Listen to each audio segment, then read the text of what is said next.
Why did Gorbachev choose the United Nations as his forum? Mikhail Gorbachev's speech to the United Nations of 1988 is believed to have paved the way for the improvement of the United States-Soviet relations during the Cold War. Although the remarkable speech was mainly focusing on the strained relationships arising from the Cold War, many experts have argued that it promoted the establishment of a new global order characterized by peace. The United Nations was therefore the best forum for the speech because the intergovernmental organization focuses on global cooperation. The United Nations also confronts the major challenges affecting different nations across the world. The use of the forum played a significant role in reinforcing the agenda and proving to the world that the Soviet Union was no longer an obstacle to the peace process.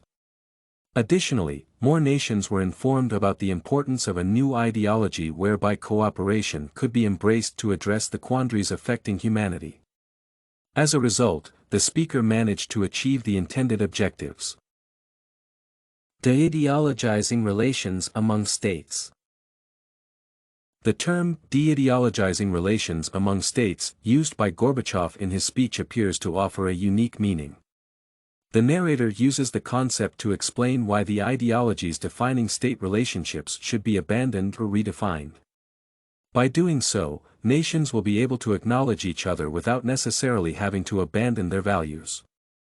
The struggle for ideology should, therefore, be used to define the mutual relationships established between different states.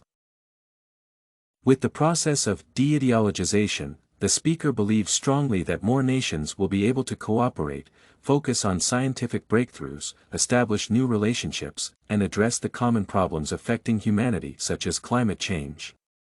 From this viewpoint, it becomes evident that the meaning presented by Gorbachev played a critical role in reshaping superpower relations. The strained relationships denoted by the Cold War would eventually end within the next decade. Consequently, the Soviet Union and the United States would find it easier to eliminate the wave of militarism and nuclear threat. Force can no longer be an instrument of foreign policy. In his speech, Gorbachev points out that force should no longer be an instrument of foreign policy. He says so after analyzing the major wars, upheavals, and revolutions that had characterized the world within the past century. The Cold War, for instance, had remained a dark period associated with threats of force and war. That being the case, he observed that force should never be used to underpin or define foreign policy. With this kind of understanding, the Soviet bloc appeared to embrace a new journey typified by demilitarization. Additionally, the Soviet Union embarked on a new path aimed at promoting global peace. This ideology is believed to have encouraged the Soviet bloc to renounce the use of threats and force in foreign relations. The future role of the superpowers in the world. The outstanding fact is that Mikhail Gorbachev gave his speech at a time when the two superpowers were grappling with the reality of the Cold War. However, the leader appeared to champion a new era defined by world peace. He strongly believed that the two powers were tasked with a huge responsibility aimed at denouncing any form of conflict. The future role of the superpowers was therefore outlined in the speech. The two countries were encouraged to come together in an attempt to end upheavals. By so doing, they would end the Cold War, confront the major conflicts affecting different regions, and deal with poverty across the globe.